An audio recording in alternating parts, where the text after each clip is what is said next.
Allahumma shalli ala sayyidina Muhammad wa asghiri zalimin biwalimin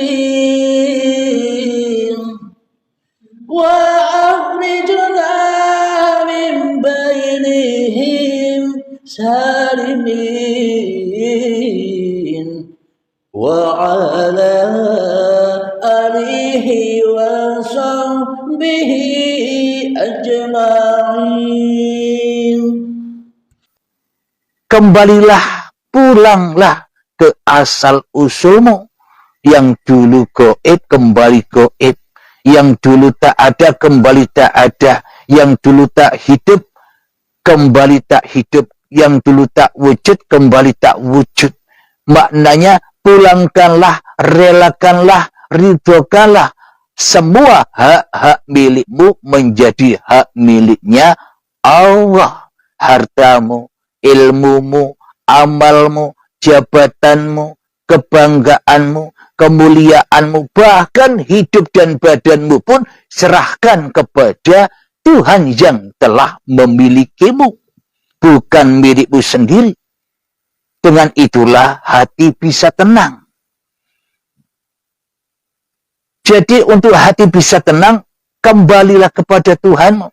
Maka kita ketika sudah kembali seperti itu, maka fadkhuli fi ibadi, maka terkumpullah kita di dalam golongan hamba-hamba yang mengabdi. Wadkhuli jannati, dan masuklah kalian ke dalam surgaku. Jadi maknanya agar hati tenang, ya wajib masuk surga dulu agar senantiasa bisa menyaksikan Allah, bisa menyaksikan Nur Muhammad, bisa bersahadat langsung tanpa bilang asyhadu alla ilaha illallah wa asyhadu anna Muhammad Rasulullah, tanpa berucap begitu pun otomatis. Kenapa? Bagaimana mungkin kita bisa mengucapkan syahadat bila kitanya tidak ada? Bagaimana mungkin kita bisa menyaksikan Allah dan Muhammad Rasulullah sementara kita sudah di dalamnya? Ibarat ikan mencari Tuhannya, ikan mencari kehidupannya, padahal ikan sudah di dalam hidup, padahal ikan sudah di dalam air, kok cari air? Alhamdulillahirabbil alamin. Sebelum kita lanjutkan, marilah kita belajar menghening-heningkan diri kita, mensunyi-sunyikan diri kita di hati kita, agar ketemu dengan hati yang tenang, agar kita bisa memasrahkan semua hak-hak Allah kepada Allah, agar tenang hati kita, agar menjadi hamba-hamba Allah yang mengabdi, dan akhirnya masuk surganya Allah. Kapan? Besok. Jangan besok. Kapan Islam dan imannya kalau besok? Kalau besok iman dan Islamnya hanya awu-awu, hanya angen-angen, hanya kelihatan bagi manusianya, tapi di sisi Allah bukan Islam tapi jahiliyah, karena selalu menjahili uripe Allah, karena selalu menjahili kekuasaan Allah, karena selalu menjahili kebesaran Allah di dalam hatinya, karena selalu menjahili keagungan Tuhannya. Bismillahirrahmanirrahim. Mengheningkan cipta, mulai, silahkan.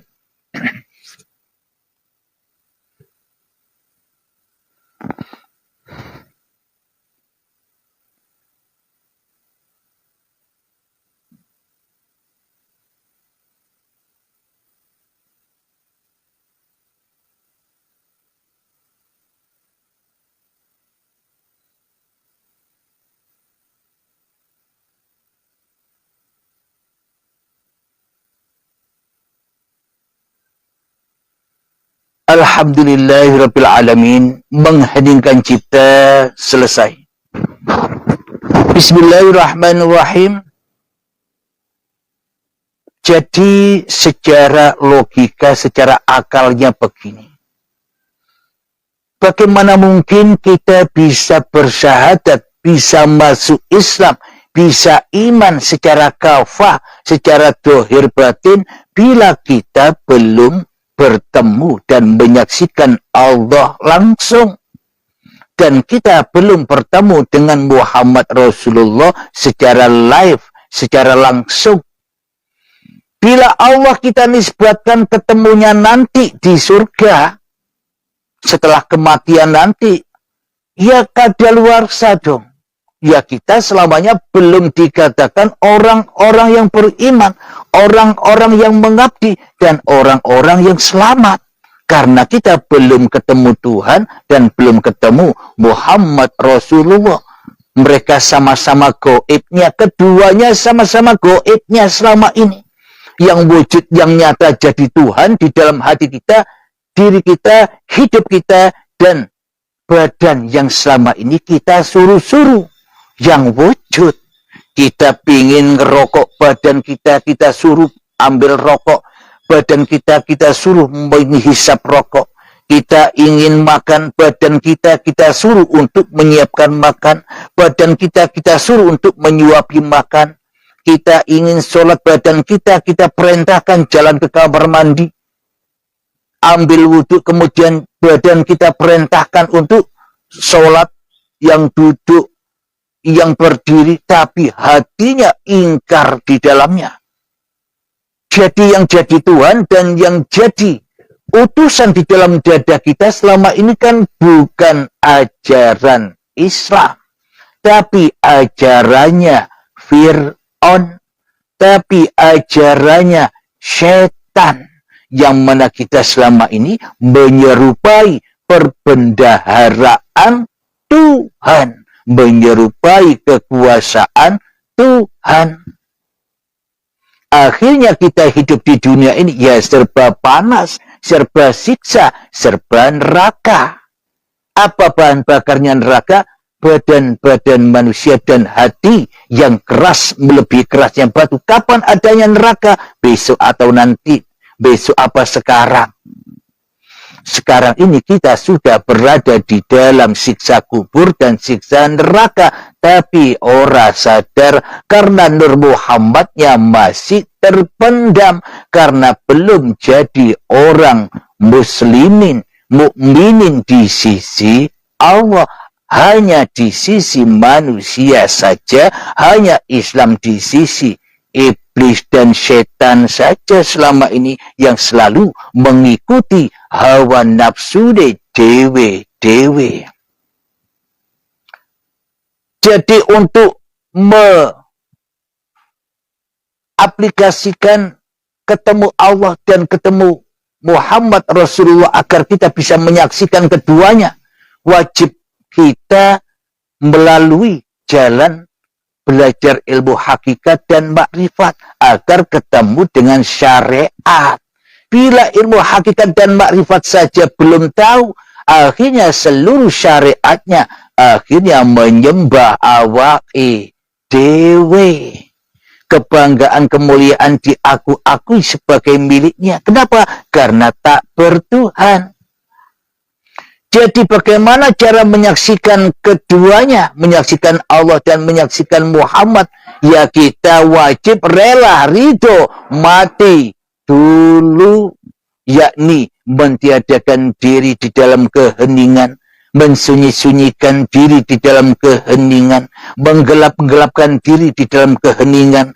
Ketika sudah sampai kita menerobos langit-langit 7 yang ada di dalam dada kita, langit Qodiron, Kudrot, langit Irodat, langit ilmu, langit hayat, langit sama, langit basor, dan langit mutakaliman.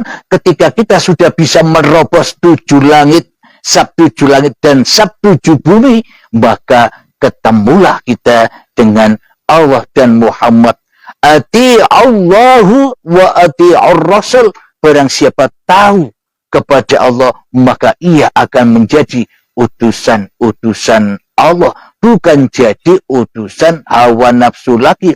bukan jadi rasulnya setan dan iblis lagi, akan tetapi semua perjalanannya menjadi lillahi ta'ala. Kenapa? Karena sudah masuk surganya Allah, karena sudah menjadi hamba-hamba yang mengabdi kepada Allah, tidak mengabdi kepada iblis dan setan, tidak mengabdi kepada awake dewe. Alhamdulillahirabbil alamin.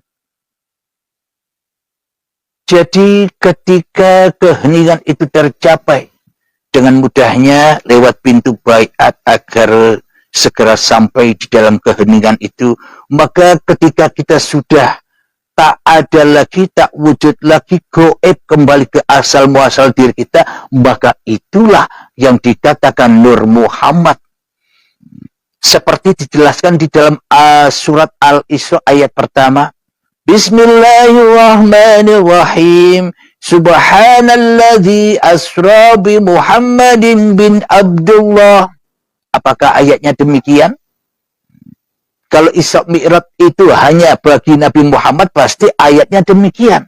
Akan tetapi seluruh manusia, apapun agamanya, siapapun orangnya, apapun golongannya, apapun alirannya, semuanya hamba-hamba Allah, semuanya Isra dan Mi'raj. Subhanalladzi asra bi abdihi lailan. Maha suci Allah yang memperjalankan hambanya di suatu malam. Minal masjidil harami ilal masjidil aqsa alladzi barakna. Dari Masjidil Haram hingga Masjidil Aqsa yang diberkahi. Apa itu? Bukan yang di luar. Kalau kita memahami yang di luar, selamanya kita takkan pernah bisa Islam, takkan pernah bisa iman, takkan pernah bisa bersahadat. Itu sebuah perjalanan yang dalam. Minal Masjidil Haram itu dari tanah. Minal Masjidil Aqsa alladzi barakna, sehingga dari tanah berjalan menjadi bayi yang suci, bayi yang diberkahi, bayi yang sudah ditunggu-tunggu oleh ibu bapaknya. Tujuannya untuk apa? Haulahu linuriyahu min ayatina, untuk menyaksikan ayat-ayatku. Itulah yang dimaksud Nur Muhammad itu, ayat-ayat Allah. Untuk pengembangan tentang pemahaman Nur Muhammad, perjalanan-perjalanan apa yang wajib kita lewati, kita lanjutkan esok hari. Jadi untuk agar kita bisa bersahadat, menyaksikan Allah yang merasuli kita, Allah yang mengutus kita, Allah yang memerintahkan kita, Allah yang menyuruh-nyuruh kita, menyuruh untuk duduk, menyuruh untuk diam, menyuruh untuk berdiri. Untuk menyadari itu semua, kita wajib kembali ke awal. Awalnya Raunok, kembali ke Raunok. Bila kita ngotot di dalam hati kita bahwa yang wujud hanya diri kita, selamanya kita tersesat. Bila Allahnya gaib. Di dalam ajaran semua agama itu menunjukkan bahwa hanya Allah saja yang hidup. Hanya Tuhan saja yang Maha Pencipta. Tapi kok malah manusianya ngaku-ngaku jadi Tuhan, ngaku-ngaku yang ada, ngaku-ngaku yang wujud, ngaku-ngaku sebagai penciptanya. Maka tidak akan pernah bisa di dalam duduknya didudukkan Tuhan, di dalam berdirinya diberdirikan Tuhan, di dalam sholatnya disolatkan Tuhan, di dalam ibadahnya diibadahkan Tuhan, di dalam bekerjanya dikerjakan Tuhan, di dalam kekayaannya di dalam kekayaan Tuhannya. Tidak akan pernah bisa. Kenapa? Karena belum bersahadat. Jadi sebuah aktivitas di dalam kehidupannya di dalam api-api neraka. Yakni hanya racun saja yang diminum. Minum darah dan nanah. Semuanya diaku-akui. Kehendak dan kuasa diri manusianya sendiri. Alhamdulillahirabbil alamin. Kita lanjutkan lagi esok tentang babakan ini agar agar bisa mudah kita pahami, agar mudah kita mengaplikasikannya, agar apa? Agar kita segera menemukan jalan husnul khotimah dan kita akan menemukan kebebasan jiwa dari belenggu iblis dan setan yang selama ini dongengi, yang selama ini menjadi mursid kita seluruh manusia untuk memberontak dari kekuasaan iblis dan setan. Alhamdulillahirabbil alamin. Semoga saya khususnya dan semoga kita semua senantiasa selalu mendapatkan perlindungan dari Allah, mendapatkan petunjuk-petunjuk, tuntunan-tuntunan dari Allah Subhanahu wa taala. Amin ya rabbal alamin. Pujian di dalam menghormati bulan Rajab ini, marilah kita